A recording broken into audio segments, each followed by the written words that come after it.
Today we talk about the 1991 Austin yogurt shop murders. On December 6, 1991, in the yogurt shop, I can't believe it's yogurt, 4 teenage girls got murdered and set on fire. Yes, this is one of the more disturbing cases. These girls, 4 victims, were 13-year-old Amy Ayers, 17-year-old Eliza Thomas, 17-year-old Jennifer Harbison, and Jennifer's 15-year-old sister, Sarah. Jennifer and Eliza were employees at the shop at the time, and her little sister and her friend were just waiting for her so she could catch a ride back home. A police cruiser was cruising by and saw smoke from the yogurt shop. He decided to call, obviously, the firefighters. So when the firefighters came through, they started putting out the fire. There was a lot of smoke. They pretty much soaked everything with water. And when they broke into the building, they saw something, they just would never believe what was in front of them. It was 4 girls dead with gunshot wounds to their head, tied up, and pretty much naked. They were all piled up on top of each other with gunshot wounds to the front of the forehead. So whoever did this put them on top of each other and decided to rape one of them, shot them all in the head, and then they suspected that they used gasoline, poured it on top of them, and set them on fire. And I imagine this was to cover up their footsteps or all the evidence they could. One of them survived the initial gunshot wound. It was with a .22 caliber pistol. That was Amy. Amy started crawling away from the pile of bodies and tried to escape while everything was on fire. But she got shot one more time, but this time it was with a .38 to the head again. And that's when she passed away, severely burned, and obviously with the gunshot wound to the head. All that was taken that night was $500. That's pretty fucked up. $500 was the only thing that was taken that night. Who in the world? I wish, that episodes like this, that more people would investigate, that newer technology would come out so people can put more thought into previous crimes. It's been 30 years and they haven't been able to solve who the murderer was. There's a lot of people, which we're going to get into, that were involved, but I really, really wish somebody takes this very serious so they could find out who did this to these poor girls, because it's messed up. All right, so we're going to go into suspect number 1. The suspect was a guy. It was actually 2 guys. One guy with a green army jacket that went into the store earlier that day. I would imagine, a couple hours before, was acting pretty weird. He stepped to the back of the store without permission, without consent of anybody, and decided to just go back there. That was pretty out of line. And then when confronted, they told him, hey, can't be back here. Then he decided to purchase 1 can of soda, which is weird because you're in a yogurt shop. Why would you want to drink a soda? But I don't know. That's just me. After all this happened, can you only imagine how everybody in Austin reacted to this? The student body and faculty and staff have been saddened by the tragic deaths of 4 young ladies for whom we mourn today. They're grieving for their classmates. 3 of the victims were students at Lanier High School. Today, the students tried to deal with the loss and their pain together. This is probably the worst, most heinous crime that has happened in the city ever. Students are encouraged to talk about their feelings. A team of counselors is at the school to help them.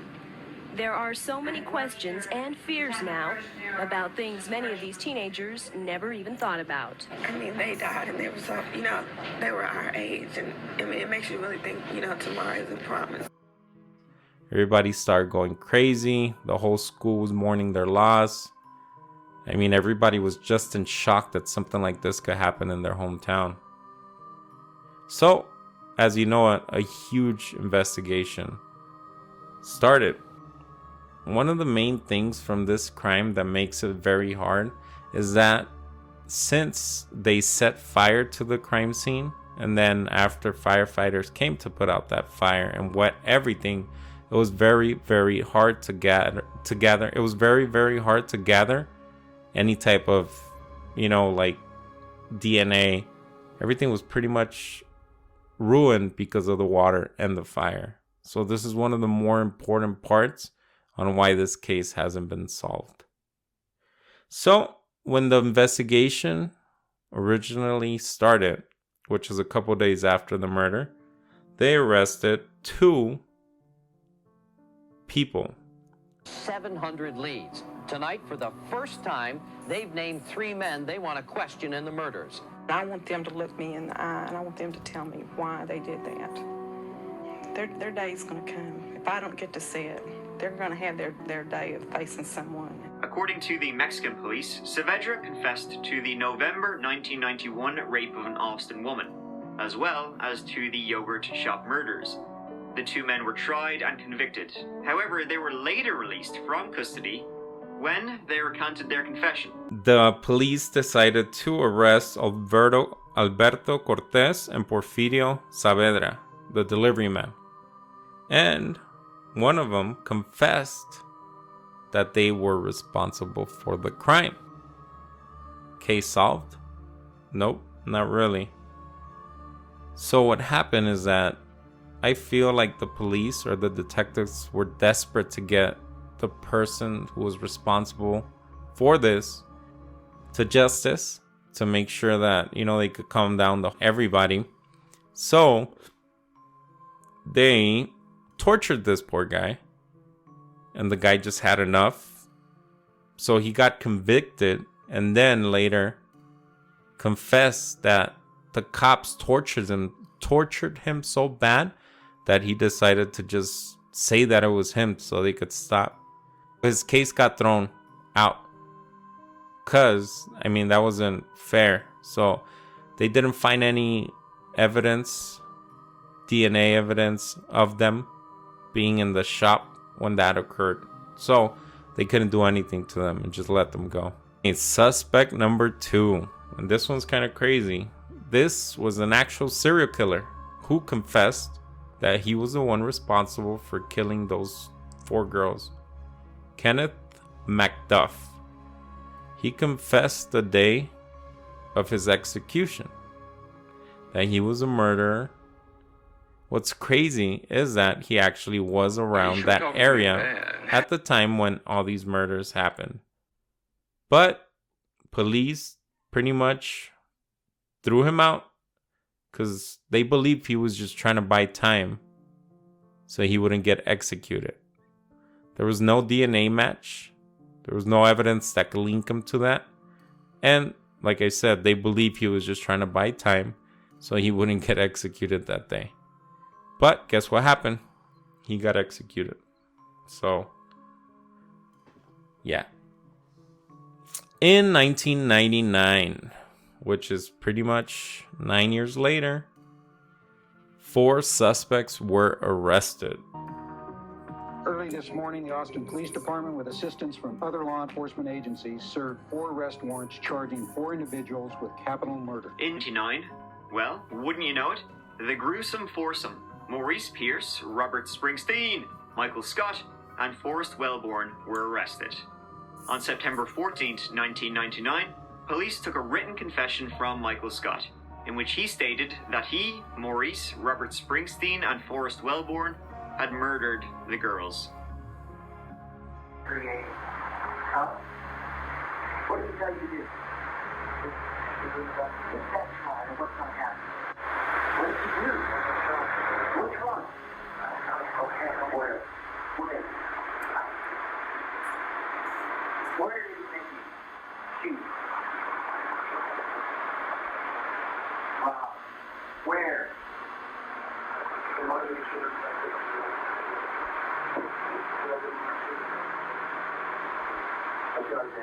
You're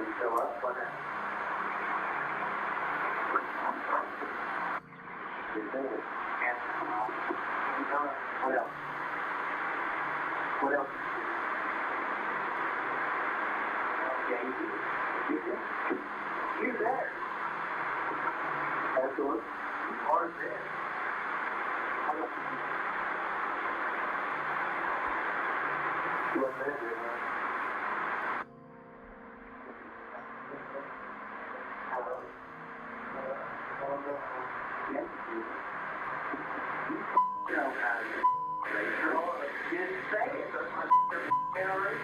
You want the truth, and you know what the truth is. You're having trouble with the memories and flashbacks. You know what happened. You're scared to tell us. I don't blame you. It's a horrible thing what you saw in there. But can I tell you what I keep seeing in my head? Tell us what you see in your head. I keep seeing these girls get shot. Right. Tell us what that looks like. Tell us what you see specifically. How they're getting shot and who's shooting them. Come on, Isaac, you're doing good. Tell us. Let's do this today. We're doing it. Seeing girls. I remember one girl screaming, terrified. Okay? I don't know if this is real or not, or if this is Michael, it's real. It's okay. You can present it to us any way you want. It's real. Mike, look at me. You're remembering what happened because you were inside there, right? You're remembering what happened. I don't actually remember going in the building. But you were in the building. You went in there with me. I don't believe that, Michael. You don't remember over there. And you know you were in there. Did you shoot any of those girls? No, sir. But tell us what happened. What do those two boys do to those girls? Do I live with this the rest of your life? No, I don't. Then get it out right now. They're you over. They're the ones that shot the girls. Do it. What did you see happen? At some point, Maurice handed you that revolver. What does he say to you? Either shoot him or you're next. That's what he said. Because I didn't want to do it. Right. Either shoot him or you're next. What do you remember hearing then? I remember looking at this girl. I cry. I hear Robert saying, do it, do it. I hear the gun go off. I only pulled the trigger once. The pair had confessed to the crime, saying they had committed the rape and... Robert Springsteen was caught at the mall brandishing a .22 caliber handgun. So he got arrested with his 4 buddies. Michael Scott had given a written confession, but the grand jury dropped the case due to lack of evidence. So they arrested these 4 guys because, like I said, Robert Springsteen had brandished a gun that was the same caliber. But when they ran the casings from his gun to the guns that were shot, the gun... Oh my god, the cases that were shot that same day, they didn't match. So, detectives did what they do best, and they started interrogating these guys. In the actual interrogations, which we're going to go over, you could see them saying that they weren't there. You know, and the detectives are very, very pushy on them saying that it was them. You judge for yourself. I'm not saying the detectives did anything wrong. Or maybe they did. I don't know. Just, you know, always have a lawyer with you. Because I personally don't believe that these guys did it. Just because, I mean, you're showing actual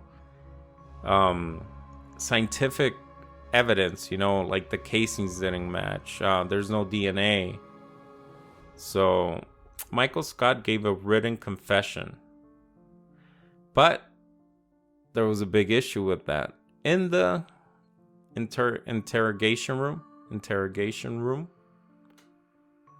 the detective was holding a gun to Michael's head, which made the grand jury drop the case due to lack of evidence and a violation of their constitutional rights, because they were not allowed to defend themselves against each other's evidence. Basically, what the detectives were doing was putting them against each other and making them confess or tattletale to blame the one, you know, another person, basically, one of the other guys. So 2 of them got set free, which was Forrest Wellborn, and Morris Pierce. And Robert Springsteen and Michael Scott got convicted, like I said, but 10 years later, their convictions were overturned because of what I said, the lack of evidence and a violation in their constitutional rights, that they were not able to defend themselves during this trial against their own confessions. So Robert Springsteen decided to sue and wants money back for the time that he spent in jail. If he's innocent, I mean, I would say he deserves it. You know, you be the judge.